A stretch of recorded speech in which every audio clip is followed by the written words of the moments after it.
Scooby-Doo, Scooby-Doo, Scooby-Doo. On this episode of the History of the Course podcast with Chris and Josh, we take a look at the band from Minneapolis, Minnesota, known as Martyr A.D.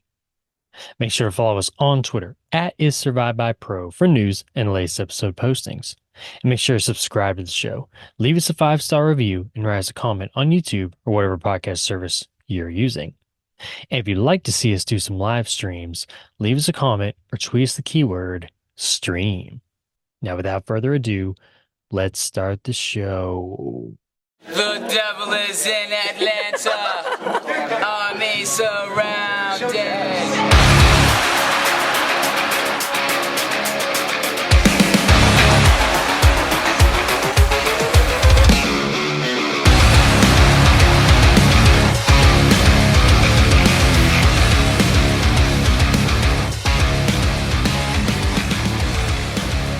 Once again, the pain has come, blood fills my eyes, another voice lies dying in the wind. This remains constant. Repetition breeds normalcy, just the dying whisper of an infected fool. One more face has come and walked away with a piece of me, leaving me along, bleeding and speechless. Welcome back to the History of the Cores podcast, sponsored by the Church of the Seventh Track, where each and every episode we take a look at the history of a band from the core genre. Curtis, and with me, as always, is my co-host, chilling on the beaches of Sandals, Dragonstone, Josh. How is the vacation going, Josh? Fantastic, Curtis. Nice. It's Very beautiful nice. out here, as you can see behind me. Ignore the smoke in the distance. We ignore what's going on out there. We're just focused on Sandals Dragonstone right now. Yeah, I mean, I'm not gonna lie, Josh. Things got so hot down there on Westeros that I had to escape to the space. I'm at the International Space Station right now, watching all these lights behind me. That's all fires. So it's, the world is burning right now. So, but It's I'm not looking good. good. Yeah, it's not looking good It's over not looking there. good, but I'm good. I'm chilling. I'm having a good time. Speaking of Westeros and House of the Dragon, we had a brand new episode, the final episode of season 2 of HBO's House of the Dragon, come out this Sad. past week. Yes, sad, a tear, a moment of silence. Okay, silence over. Here is a preview of that newest episode right here, right now. What your read on Ulf and Hugh has been? Whoa, whoa, whoa, whoa. We're just gonna pass over what Aegon said about his penis exploding. Oh my God. Yeah, I Uh was gonna try to the forget that way terrible imagery. the way you describe it. I'm just shaking my head, man. I'm sorry. And Yeah, that dude, what's that's two. Okay, that's two things now in the episode that have made me think of different South Parks. One of them is the one that's actually about Game of Thrones, where we are talking about, this whole season we thought was supposed to be the army's already marching, yeah, everything being set in motion. And then you get to the end of the season, it was like, well, when's it coming? It's like, oh, they're coming. The they're dragons coming. are still coming. And then the Uh, other one is the gluten-free episode where they figure out that gluten makes your dick explode and fly oh off. my gosh. Gosh. Yeah, when he said that, I was just like, yeah, while horrible, like, dude, what a way to describe that. And I love how Blair's is, trying to talk to him about getting away, and he just like can't get over. Like he's just in his head someplace else, and they're just like, "We gotta get you out of here." And he's like, "Did you know that my dick exploded?" It's like, "Oh my God, bro, Ah, oh, jeez. how do you Oh recover boy. from that? The conversation. The How do you?" I got a name to add to it. Aegon the prosthetic. How about that? Mhm. Okay.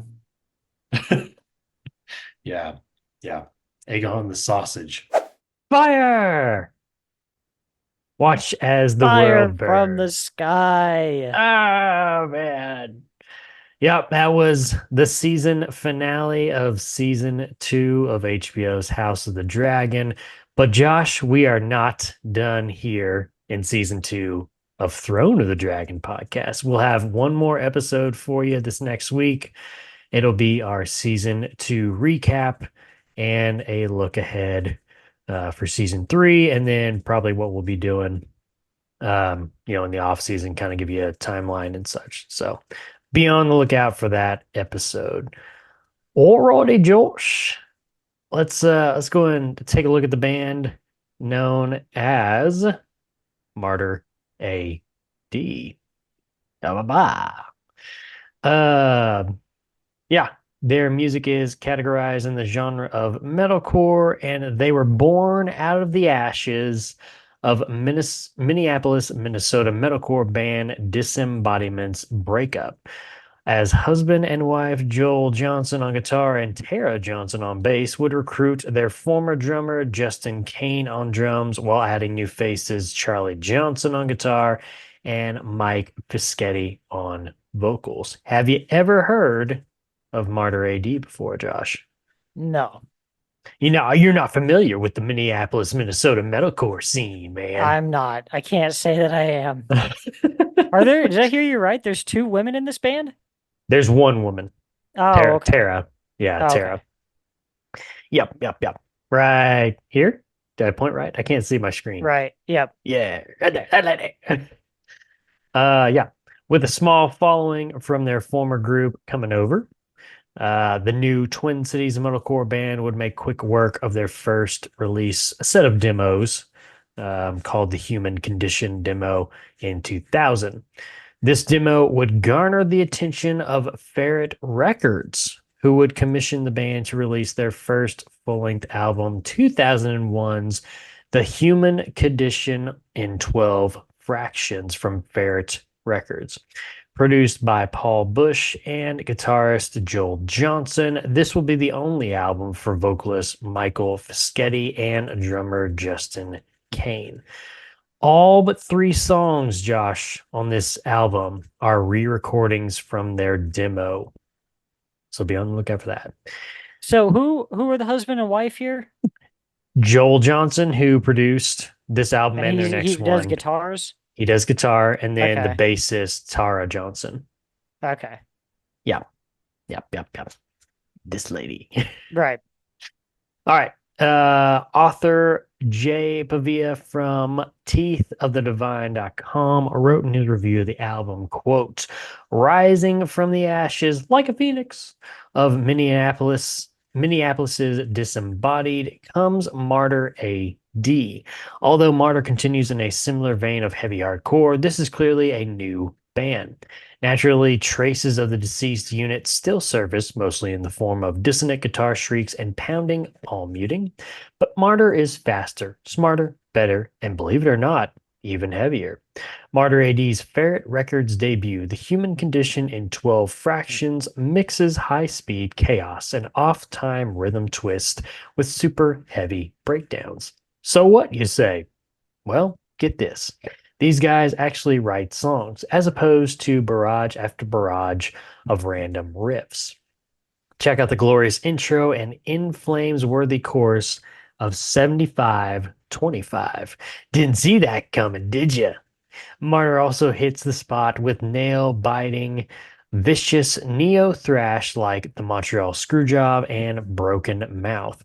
Their catchy rhythm riffs are as crushing as they are refreshing in this day and age of the Dillinger Escape clone hardcore trend. Guitarists Joel and Charles Johnson spend most of their album doubling guitar riffs over Tara Anderson's subsonic bass work, but there are moments of shrewd interplay, like the dissonant trade-offs in Withered Monarch. Justin Kane drums brilliantly throughout, nailing shifting beats and quick fills with inhuman precision. This guy must have been genetically spliced with a metronome. Michael Fischetti belts out an iron lung howl that lands between Gamora-era Earth Crisis and that scrawny guy from Gorefest. Ah, yes, the scrawny guy. His vocals get a Great little one. description. Great. His vocals get a little one-dimensional, but they definitely complement Martyr's Take No Prisoners intensity. Brief game shouts and the occasional spoken word passage help liven things up. Martyr AD serves up just the right combination of speed, hardcore grooves, and kickbox-worthy slam-fest slow parts. You can hear the tremendous focus and thought that went into these songs, from seamless changes to contrasting sections, from hints of melody to the sheer volume of quality riffs. Nothing sound tossed off or half-hearted. This disc very well might be Ferret's finest release since For the Love Of's Feasting on the Will of Humanity. To say the human condition leaves Disembodied's work in the dust would be an understatement. This album leaves pretty much everything in the dust, a must own. Songs on this album include Failed Polygraph Examination, Broken Mouth 7525, The Montreal Screwjob, The Fault of the Human Condition, A Statement of Being Followed by Followers, Prozac Antidote, A Suicide Note in Braille, Withered Monarch, Marriage with a Guardrail instrumental track, Castration, and the finale Gas Station Process. All right, what'd you think of their debut album, Josh? I like it. I like this band for the most part. The music is good. Like I Yes, top think the notch. review had it pretty spot on. But the vocals, especially on the first album, they just leave a little bit to be desired. I was gonna ask you, are you like me? Because that was the one thing that I had problems with, at least on this one. Now, there's two different vocalists. There's one on this one, and then there's a new one on the next album. So there's that. Um, but especially on this one, it's like I found myself at times being like, do I like it or do I not like it? You know? Yeah. I'm like, I don't know. Music, perfect, man. Especially some of those. Oh my God. That intro on Broken Mouth, dude, that palm muting. Oh my, yeah, it's so sick, dude. Punch you in Yeah. the face, you know? Hmm. Um, yeah, musically they've got it. It's especially on this one, it's just the vocals at times are a little the next one feels like definitely like it almost like it could be the same person, but more like mature and kind of figuring it out. They But stay I with the mean it's same but then it's not. style, Yeah. but there's levels to this. And Hmm. I feel like if you're gonna do this style, you have to at least be on the level of like Atreyu or Bleeding Through. But and then like I feel like your goal is if you're doing this style of vocals is to get to like Lamb of God, Right. because that's kind Yeah. of like the Oh, peak of this kind of vocal style. right. But yeah, dude, this just lands so low. And I know a lot of people are gonna say like in hardcore, like it shouldn't matter. But dude, if you're trying to go this route, if you can't produce like different kinds of screams, then maybe you need to think about more of just like the harsh yelling route. Right. Like that would sound a little bit better with this, but So I want to because like enjoy it. the Yeah. vocals just feel hollow. He just doesn't have enough to put behind that. Right. So, Which goes with the description that we both agreed on, the scrawny guy yelling at Gorefest. That's yes. perfect, man. That's perfect. Yeah. Musically, are you like me? And I wonder if, well, okay, let me hold off on that. Musically, are you like me? Does it sound like there's some like Southern vibes to it? Yeah, a little bit. Okay, okay. And then I had forgotten, going back and looking at my notes right before we started recording, I had forgotten that this album was off of Ferret Records. I was like, oh, even better, man. Right. Because I mean, They're in Ferret the just family. screams, yeah, Ferret just screams Southern, you know. Yeah. So, Um, yeah, I'm with you on yeah, musically it's good, vocals leaving a little bit to be desired there. I But have bigger beef with this album cover than I do with his vocals. oh, okay. What's yeah, I don't even know if I really looked This is at the just the album stuff we cover were too talking hard. about in the last episode, Curtis. Friggin', what am I looking at? Pig fetus? What am I looking at? Oh, you what? Is pig fetus in a jar? What am I looking at here? At least a pig face. I don't know if it's no, it's a pig face. You can see the Super snout. weird. Yeah. It's the disturbing thing, man, you know? It's Can't just even weird. I tell. want to know what I'm Hmm. looking at. I can't even tell what this is. Can you tell what the next album is? I don't Yes. know. Which one's worse? Which one's more disturbing? More disturbing? Yeah. I mean, I guess the first one. The second one, Okay. I think, is like, I don't know, it's cooler looking. Yeah. Okay. It almost looks like Second an one is X-ray at like, times. yeah, it's like Oh, an really? X-ray, but it's got like an Contorted alien S head or X-ray. something. Yeah. Roots and I mean, the album's called On weird. Earth as It Is in Hell, so it might be like a demon or something. Right. Yeah. Wow. I don't know. We just got done What? watching this show called oh man, I don't know what it was called, but it was about like it was like a mini series. It was Oh. about um like this island where there's like a fishing town on it essentially, and they're just like 30 miles off the mainland, and this this priest shows up and he ends up like actually being their priest, but he was like brought back to his youth. And so he doesn't even look like the same person because Hmm. he was like a really old man when he left. Um, anyway, but it like portrays angels like more demony. So, and it showed like one that like, I don't know, it'd be along these lines kind of.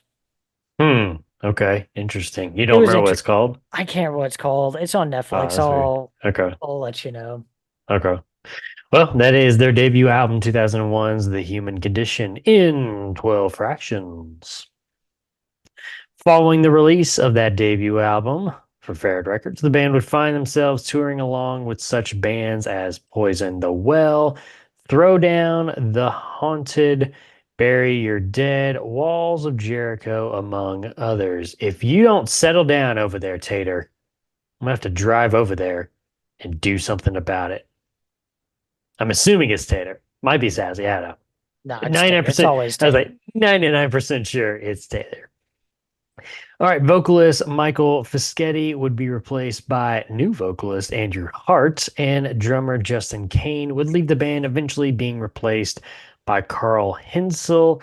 But before that, Josh, the band would record a demo with Seven Angels, Seven Plagues drummer Jared Logan entitled The Jared Demo as a tryout that eventually did not move forward. So, kind of a cool little connection there for a band that we just talked about. Both of these new members would come over from the Minneapolis, Minnesota band Holding On. Along with continuous touring, the band would release a new demo featuring their two newest members in the summer of 2003 entitled Summer '03 Demo.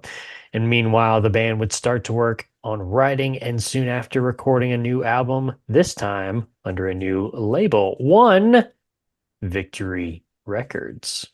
Nice. Two two great record companies that we both enjoy. That's 2004's On Earth as It Is in Hell from Victory Records. Produced by guitarist Joel Johnson, it is the only album to feature new vocalist Andrew Hart and new drummer Carl Hensel. Stuart Mason of AllMusic.com wrote in his brief review of the sophomore album, quote, unusually for a semi-major label like Victory, Martyr A.D.'s second full-length release is completely straightforward Scandinavian-style death metal with few hardcore, emo, or pop influences. The Minnesota-based quintet, born out of the ashes of the late lamented Disembodied, with new singer Andy Hart screaming his best death rattle bellow over Joel Johnson and Charlie Johnson's lockstep unison guitar riffs, deliver 12 concise, pummeling hard tracks in just over 30 minutes, balancing the longer and more traditional songs with brief, even noisier interludes like the two-part The Last Words of Any Meaning, which keeps the album from dragging the way that so many similar records do. The particular highlight is the corrosive speedcore blast American Hollow, on which drummer Carl Hensel's double bass pedal sounds like it was hooked up to a motor, running at 2,000 RPMs. A strong improvement over Martyr A.D.'s debut on Earth as It Is in Hell is about as good as American death metal gets. Songs in this album include Faithless Part 1, Bring Out Your Dead, The Bonk. Serpent, and yeah, exactly. Boom. The Serpent and the Flower, American Hollow, Late Night Faith Healer, Misery Dance, Valley of Solitude, The Last Words of Any Meaning, 1, Diagnosis, The Last Words of Any Meaning, 2, Terminal, Beneath the Plague, Into Stone, and the finale, The Dead Reprise. What'd you think of their sophomore album, Josh, and what would eventually be their final album? Music's not as good on this one. No, no.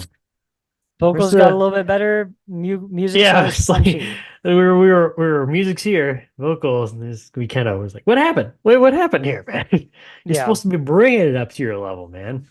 Yeah, that's Um, unfortunate. this was 2004. Correct. In 2006, with Blood Comes Cleansing, put out an album called Golgotha. Oh God. And they also have a track on there called Bring Out Your Dead. Nice. Um, I thought both albums were from 2004, but I didn't realize that um, Golgotha came out in '06. Yeah, what And is it about? Yeah, what is both it about tracks Golgotha end that with Bring Out Your Dead. okay. What uh whoops. Yeah, what is it about Golgotha that just screams 2004? Because I think the same thing too. I'm like, yeah, why? It feels like 2004 for some reason. Yeah, I don't know. Yeah. No, they weren't even around in 2004. They weren't even a band yet. That's funny. Yeah, Hmm. I've seen them several times and they were always like supporting Plea for Purging or somebody like that. But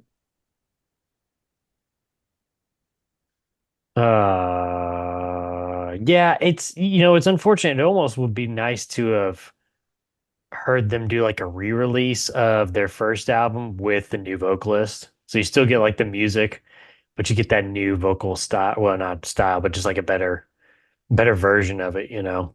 right. But, Yeah, because this is not it. Well, and it's crazy. It's like, 12 songs, it's 30 minutes, whereas the other one was like 40 something. but the biggest problem is you got like several songs that they're still heavy, but they're like short interlude instrumentals. So it's like, okay, well, it's kind of weird that you just kind of throw this together real quick and just be like, whatever. Right. I don't know. I wonder because here's the thing about it too. They're about to break up and the guys who came over from Disembodied that originally started the band, they're gonna end up going back to Disembodied and picking back up over there. So it's almost like where you just kind of like running out of steam over here and like really wanting to go back over to your original project, maybe. I don't know. Yeah, that But is kind of weird. yeah. Um, you got anything else for this one, Josh? Oh, a cough. The smoke's getting to him over there on Dragonstone. Get that smoke It's over all this there. volcanic ash. God. This is the one downside of the resort. We're downwind. Yeah. Um, no, I mean, I think the album artwork's good. I definitely like it more than the first one. But I mean, it's kind of like we were saying, the music was so punchy, and that was definitely the highlight of the first album. And in this one, it just kind of takes more of a back seat. They come up with a new vocalist, so that part sounds better. But yeah, I don't know. This, upon like you saying that, this second album does feel kind of like half-hearted. Yeah. Like it Yeah, doesn't that's what feel I'm like wondering. they're going at this with everything they've got. Maybe they weren't. I mean, maybe they're, like I said, maybe they were just ready to go back to the other thing, and pick that up. Yeah. So, which is sad because, I mean, again, besides the vocals, musically, I mean, you had it there on that first album. You had a future, Oh yeah. you know. So it's like, what went wrong, man? But I don't know. And of I course, guess we same know thing. they wanted to go back to their other band. Well, I mean, same thing too is like, I mean, that's you're talking about 3 year difference too. So you never know how your feelings change musically and such too. So you may have gotten tired of this, whatever. But Yeah. What was the band they went back to? Disembodied, that was the original band that came, uh, that this band was born from. Although the album Josh was well received, the following year the band would break up for unknown reasons. But I think we both know why. 3 years later, the same trio that started Martyr A.D. out of the ashes of their previous band, Disembodied, would help revive it, as Disembodied would carry on for several years before going dark again. This led to talks of reviving Martyr A.D. with an original lineup, with the exception of new drummer Mike Paradise on drums. This new lineup would play their first show in over a decade at This Is Hardcore 2017 festival. But since then, the band has released demo versions of 2 songs from their sophomore album, American Hollow and Into Stone, while playing a few festival shows here and there. Most of their members, though, have returned back to focusing on their first band, Disembodied. So it seems like they're kind of in this pattern of like going back and forth over the last like decade or two, you know? Their Disembodied sucks. Oh, dang. Okay. Shots fired. I haven't even listened to them. You didn't like it? No, this is dog shit. What's wrong? It's just not good. Like it doesn't sound anything like any of those riffs I heard in the first album. I thought maybe like they might go back and it would Bring it be like, over. oh shit, okay. But no. The one they put out after they came back is called Psalms of Sheol. And it's just like slow Nice cover art. fucking sludge rock. Even the first album that they have, Diablary, like that one's not any good, and it doesn't really sound like what they were doing on that first album. I don't know how they got to that point, or if that was just something they wanted to experiment with, and then they realized that they didn't like doing that. I don't know. Hmm. Yeah, that's what I was gonna say. Maybe it's like you had this style over here, but you wanted to try something new, and so you went over and you tried that, but you just didn't like it, so you went back to this. But if that's how it's gonna go, shouldn't have quit. That's not good. Should not have quit. How about this newest one from 2019? No, No, not even better. it's Oh, different, not better. hmm. Huh. Okay, See, they're the same, but different. but different. Oh man.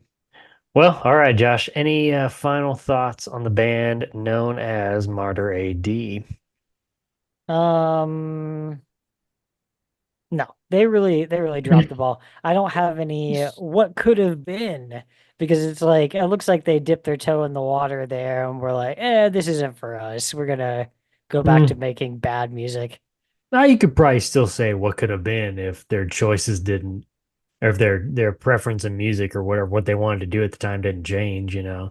Right. I mean, I don't understand too. It's like you had, I don't know what Disembody's label backing was like, but you had two, at least at that time, two big labels, you know, backing you. So I don't know. I don't know, man. It feels like you had it made, but like I said, the vocals came in on that second one, but for some reason the music was just kind of lacking. So yeah, I don't know. Hmm. Oh well, what could have been or not. Sometimes I'm Alrighty. like so when I think about it, I'm like, oh God, like that band could have been amazing. They just could have been Right. amazing. But with these people, I'm like, well, you had the mindset you didn't want to do that. Like you're just like, So yeah, it's probably for the best. yeah, we're just gonna go back to playing sludgy stuff. So yeah. uh, don't turn around. I see something way back flying by. If you don't move, it might not see you. Okay, you're good. It's gone. The sound of Alrighty. wings. Yeah, he's like, oh, oh God. What was it? He was, if he didn't have his haircut, he was, oh, dragon. We're exposed. We're exposed. Crazy Crazy-eyed eyes. Cole, man. Make sure to follow us on Twitter at @IsSurvivedByPro for news and the latest episode postings, not just on this show, but our other shows as well. We have the History of the Cores After Hours podcast, where I sit down with my good friend and avid listener of this very podcast, Eric. We discuss some of the bands me and Josh have already talked about. We also have the Red Right Hand podcast, which has covered all 6 seasons and eventually the movie, The Peaky Blinders. And we also have the Throne of the Dragon podcast, which so far has covered, well, I guess now we're done. It's covered season 1 and season 2 of HBO's House of the Dragon. Uh, so we're doing after this, when this episode comes out, the week after will be the review for season 2. Will you still be at your Sandals Resort or will you be back home? We'll be back. We'll be You'll be back. back home. Okay. Yeah. All tanned up and everything. I'll be in the war room. All charred up and everything. Yep. There's a smoky face and everything. I ran into a dragon. All righty. Yeah. So be on the lookout for that. Vacation's over, Josh. Pack your bags. Oh. Also, while you're on Twitter, make sure to follow my co-host at Joshua Lynn Gary. Make sure to leave us a 5-star review and write us a comment on whatever podcast service you're using. And if you want to listen to us and see our smiling faces, head on over to our YouTube page. Just search Is Survived by Productions. That'll have every episode from all of our shows. Subscribe to the channel and thumbs up the video. You find any more of those cats wandering around the beach? No, they're all gone. Oh, they're all gone. The dragon that flew by probably scared them off. He That's probably what snatched them happened up. there. He snatched them up. Well, for one of them, probably good riddance. The other one, he's fine, but Oh. you can have him. He's a troublemaker anyway. Alrighty, that's gonna do it for this episode. Till the next one, where we're talking about the band known as Prayer for Cleansing. We'll see you.